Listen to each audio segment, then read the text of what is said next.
The border world, Zen, is in our control for the time being, thanks to you. Quite a nasty piece of work you managed over there. I am impressed. Zen is the final part of Half-Life 1. It's essentially the final test for the player. Their combat, navigation, platforming and problem-solving abilities are put to the test. It's also got a fairly unique alien aesthetic. It also introduces some actual boss fights with Gonarch and Nilanth.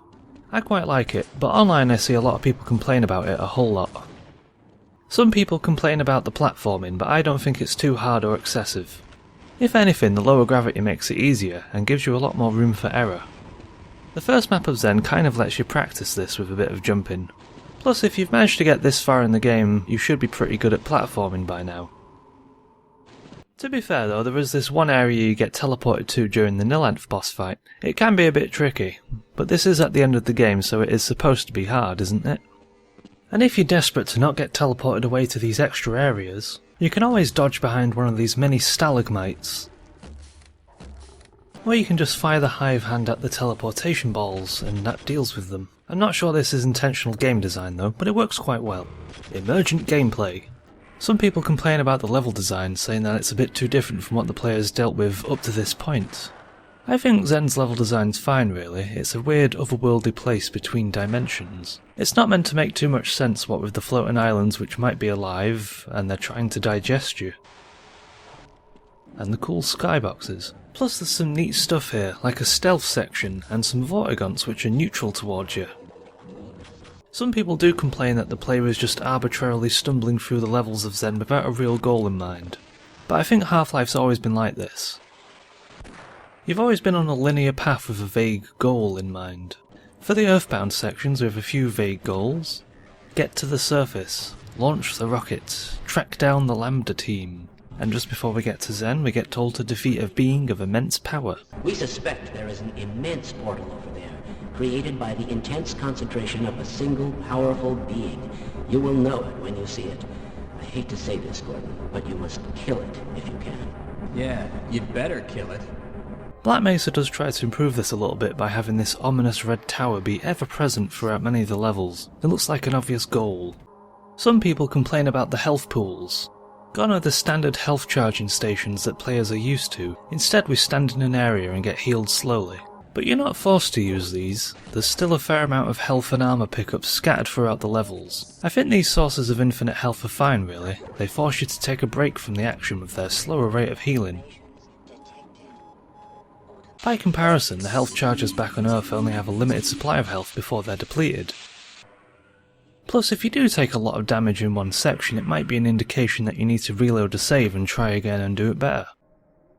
One interesting thing that Black Mesa introduced was crystals that recharge your suit armour to complement the healing pools. Both the pools and the new crystals are a lot faster too. Some people say that Zen is ugly, but in terms of art style, I think Zen is one of the most unique and alien aesthetics to ever grace our hard drives. And if we look at other games from that time period which feature alien worlds, Zen is the most alien by a long shot. Quake 2 and Unreal 1 are both set on alien worlds, and yet they don't really feel too alien. Zen isn't meant to look beautiful in the traditional way. It's a barely hospitable border world. Its current inhabitants only live there because they were escaping from the Combine. They're backed into a corner. It's not meant to feel like home. Which is why I think Black Mesa's Zen misses the mark. Sure, it's pretty by modern standards, but I think it just misses the point. Some people complain that Zen is too hard, but I think this is silly because it's the final part of the game. It's meant to be challenging. It's a hostile alien world. You're meant to be starved of supplies. And on the hard difficulty you might have an ammo shortage, but isn't hard meant to be hard?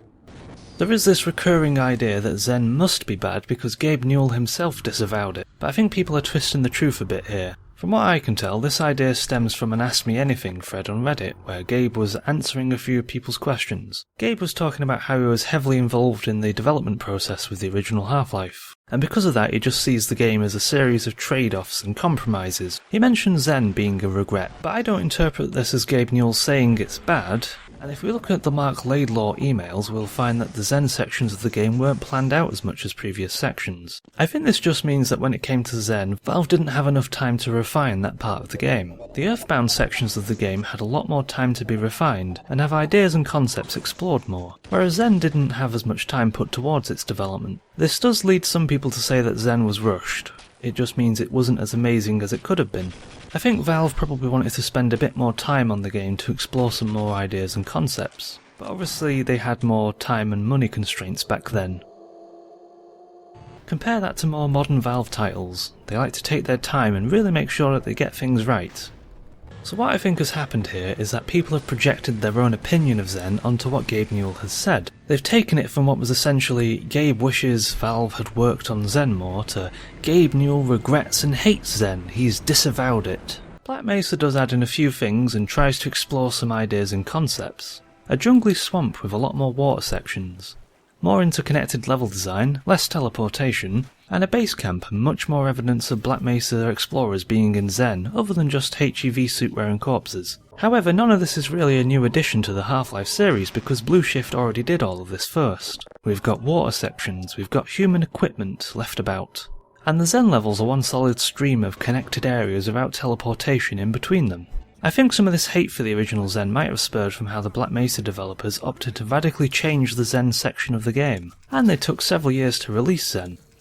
A lot of the online discussion I've come across about Zen does lead me to one conclusion. Zen doesn't suck, you suck at Zen. People are assuming that Zen is bad, broken and unfinished, but I think really it's just more of a case that they're not good at the game. The game has stopped holding their hand, so that probably doesn't help people's perceptions of the original Zen. Granted, it could have been a lot better. Like the Zen section of the game doesn't add in any new weapons. The two alien weapons we do get, the Hive Hand and the Snarks, we both get on Earth. And there aren't really any new enemies, unless you want to count the two bosses or the baby headcrabs. I think Zen is an interesting and strong conclusion to Half-Life. It's the icing on the cake. It certainly doesn't deserve all of the hate.